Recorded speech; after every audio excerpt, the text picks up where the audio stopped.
వెనిజువెలాపై సైనిక చర్య తప్పదని కొన్నాళ్లుగా చెబుతూ వస్తున్న అమెరికా అధ్యక్షుడు ట్రంప్ అన్నంత పని చేశారు.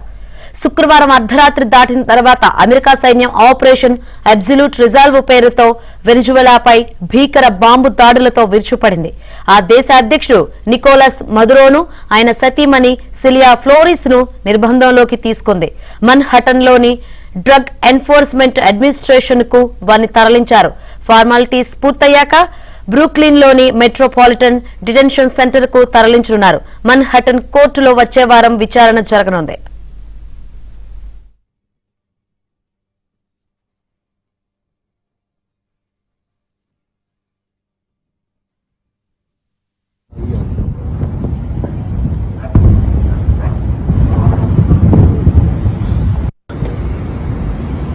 Acá eso, no man.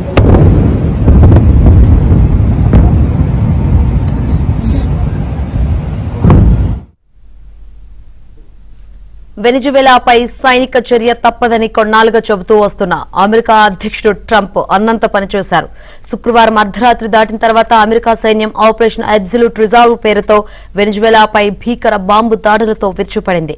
ఆ దేశ అధ్యక్షుడు నికోలస్ మదురోను ఆయన సతీమణి సిలియా ఫ్లోరిస్ ను నిర్బంధంలోకి తీసుకుంది. మన్హటన్లోని డ్రగ్ ఎన్ఫోర్స్మెంట్ అడ్మినిస్ట్రేషన్ కు వారిని తరలించారు. ఫార్మాలిటీస్ పూర్తయ్యాక బ్రూక్లిన్ లోని మెట్రోపాలిటన్ డిటెన్షన్ సెంటర్ కు తరలించనున్నారు. మన్హటన్ కోర్టులో వచ్చే వారం విచారణ జరగనుంది.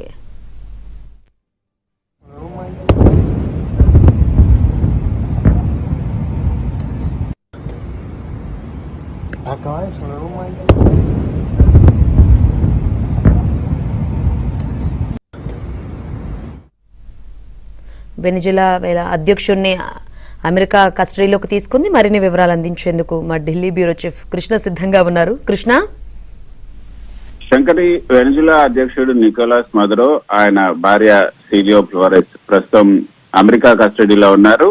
ఈ మేరకు అమెరికా అధ్యక్షుడు డొనాల్డ్ ట్రంప్ కూడా ప్రకటించారు. అమెరికా భద్రతా బలగాలు అదేవిధంగా డ్రగ్ ఎన్ఫోర్స్మెంట్ అడ్మినిస్ట్రేషన్ DEA సంయుక్తంగా నిర్వహించినటువంటి ప్రత్యేక ఆపరేషన్ లో వారిని అదుపులోకి తీసుకున్నారు. వెనిజులా రాజధాని కారాకస్ లో నిర్వహించినటువంటి ఈ ప్రత్యేక దాడిలో మదురో దంపతులను అదుపులోకి తీసుకోవడం జరిగింది. తర్వాత వారిని ప్రత్యేక విమానంలో అమెరికాకు తరలించారు. మొదట మాన్హాటన్ లోని DEA కార్యాలయానికి తీసుకెళ్లి అక్కడ అవసరమైనటువంటి ఈ చట్టపరమైనటువంటి ఫార్మాలిటీస్ ని పూర్తి చేశారు.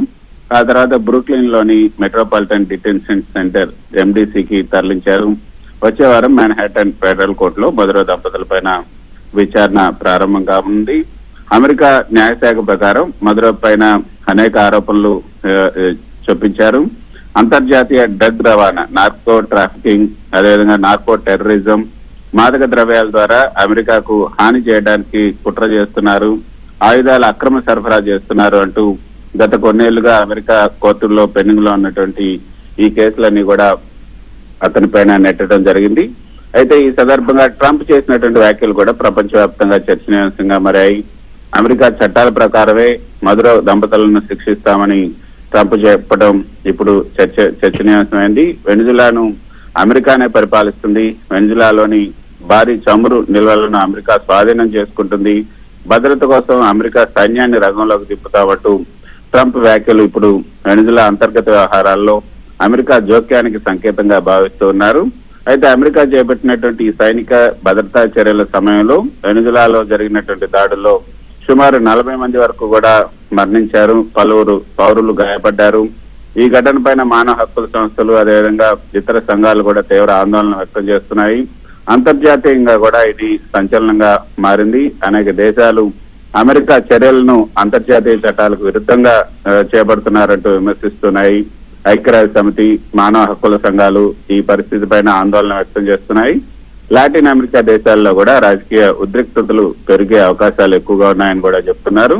ఇక మాన్హాటన్ కోర్టులో మదురోపై విచారణ కీలకంగా మారనుంది. వెనిజులా భవిష్యత్తు రాజకీయ దిశపై కూడా అనిశ్చితి నెలకొందనే చెప్పొచ్చు. అమెరికా వెనిజులా సంబంధాలు మరింత దిగజారిపోయే అవకాశం ఉంది. అయితే శంకరి, ఈ వెనిజులాలో ప్రపంచంలోనే అత్యధిక చమురు నిల్వలు ఉన్నటువంటి దేశాల్లో ఒకటి. సౌదీ అరేబియా కంటే కూడా ఎక్కువ చమురు రిజర్వులు ఉన్నాయి వెనిజులాలో. అయితే అక్కడ శుద్ధి సాంకేతికత పెట్టుబడులు లేక చమురు ఉత్పత్తి పడిపోయింది. అయితే అమెరికా ప్రపంచంలోనే అతిపెద్ద చమురు వినియోగదారుడు. గతంలో వెనిజులా చమురు అమెరికాకు ప్రధానమైనటువంటి సరఫరాదారు. వెనిజులా జాతీయ చమురు సంస్థ PDVSAతో అమెరికా కంపెనీలు కలిసి పనిచేశాయి. అయితే 1999లో హ్యూగో చావెస్ అధ్యక్షుడిగా వచ్చిన తర్వాత చమురు రంగాన్ని పూర్తిగా జాతీయకరణ చేశారు. అమెరికా కంపెనీలను పక్కన పెట్టారు.